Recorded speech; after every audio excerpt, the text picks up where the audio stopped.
Hello everyone, welcome to our channel.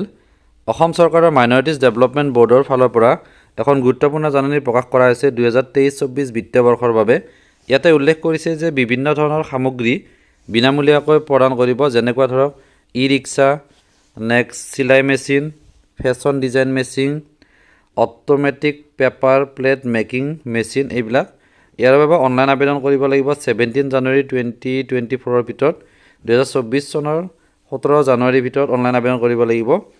ইয়াৰ বাবে আবেদন কৰিবলৈ কি ডকুমেণ্টছ লাগিব এই গোটেইখিনি তথ্য আপোনালোকক দেখুৱাম। ভিডিঅ'টো ফালে লাইক কৰিব আৰু বিভিন্ন ধৰণৰ স্কলাৰশ্বিপ, জব লগতে অন্যান্য আপডেটছবিলাক লাভ কৰি থাকিবলৈ চেনেলটো ছাবস্ক্ৰাইব কৰিব আৰু ওচৰত থকা বেল বাটনটো দবাই ৰাখিবলৈ নাপাহৰিব।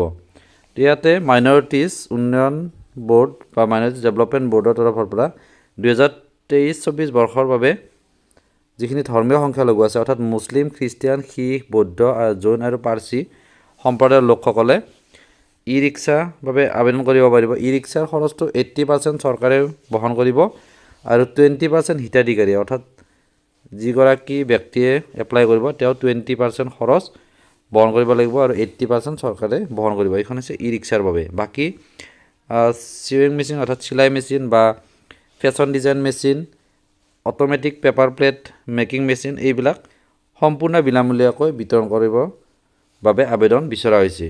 আৰু এই আবেদন কৰিবলৈ হ'লে আবেদনকাৰীসকলৰ বছৰেকীয়া আয় 3 লাখ টকাতকৈ অধিক হ'ব নোৱাৰিব। অৰ্থাৎ আপোনাৰ ইনকাম যদি ফেমিলি ইনকাম 3 লাখ বা তাতকৈ কম হয়, তেতিয়াহ'লে এইখিনি বস্তুৰ বাবে বা সামগ্ৰীৰ বাবে অনলাইন আবেদন কৰিব পাৰিব 17 জানুৱাৰী 2024 17 জানুৱাৰীৰ ভিতৰত। অফিচিয়েল ৱেবছাইটটো দিয়া আছে amdb.assam.gov.in, অৰ্থাৎ আছাম মাইনৰিটিজ ডেভেলপমেণ্ট বৰ্ডৰ যিটো ৱেবছাইট হয় তাত গৈ পেলাই ইয়াতে প্ৰথমতে ই-ৰিক্সাৰ বাবে অৰ্হতা কি লাগিব। আবেদনকাৰী ধৰ্মীয় সংখ্যালঘু সম্প্ৰদায়ৰ হ'ব লাগিব, অৰ্থাৎ যিকেইটা সম্প্ৰদায় আছে 6টা আছে এইকেইটা হ'ব লাগিব। নেক্সট আবেদনকাৰী কমেও 5ম শ্ৰেণী উত্তীৰ্ণ হ'ব লাগিব। 18 পৰা 50 বছৰ বয়সৰ ভিতৰত হ'ব লাগিব। ঘৰৰ ঠিকনাৰ গাঁও পঞ্চায়তৰ বা টাউন কমিটিৰ পৰা ল'ব লাগিব, অৰ্থাৎ স্থায়ী বাসিন্দাৰ প্ৰমাণপত্ৰ লাগিব। ভোটাৰ কাৰ্ড, পৰিচয় প্ৰমাণপত্ৰ দিব লাগিব আৰু বছৰেকীয়া আয় অৰ্থাৎ ইনকাম চাৰ্টিফিকেটখন লৈ পেলাই এইখনো দিব লাগিব অনলাইন আবেদন কৰোঁতে। নেক্সট আহিলে চিলাই মেচিন। ইয়াৰ বাবেও একে হয় ক্ৰাইটেৰিয়াখিনি, ক্লাছ 5 উত্তীৰ্ণ হ'ব লাগিব, 18 পৰা 50 বছৰ। নেক্সট একে হয়, গোটেইখিনি একে। ইয়াৰে পিছত ফেশ্বন ডিজাইন মেচিন, ইয়াৰ কাৰণে আত্মসহায়ক গোটৰ আবেদনকাৰী আত্মসহায়ক গোটটোৰ পঞ্জীয়ন হ'ব লাগিব আৰু ইয়াৰ প্ৰমাণ পত্ৰ সংশ্লিষ্ট কৰ্তৃপক্ষৰ পৰা গ্ৰহণ কৰি আপলোড কৰিব লাগিব। নেক্সট আত্মসহায়ক গোটটোত কমেও 10জন সদস্য থাকিব লাগিব।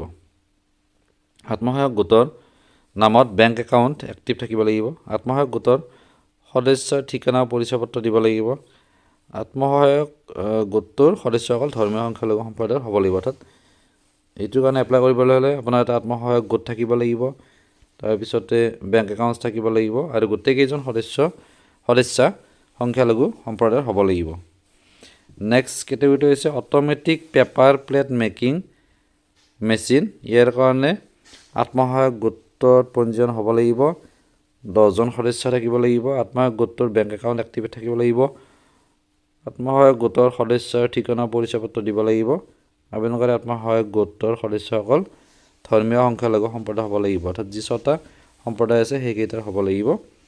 আৰু ইয়াৰে সম্পৰ্কে যদি অধিক তথ্য জানিব বিচাৰে তেনেহ'লে এটা ক্লেৰিফিকেশ্যনৰ কাৰণে ফোন নম্বৰ দিয়া আছে, এই নম্বৰটোত আপোনালোকে কল কৰি সুধি ল'ব পাৰিব।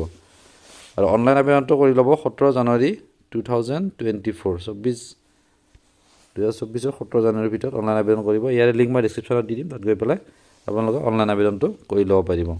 ভিডিঅ'টো ভাল লাগে লাইক কৰিবা আৰু যদিহে প্ৰথমবাৰৰ বাবে চেনেলটো চাইছে ছাবস্ক্ৰাইব কৰিবা। ধন্যবাদ।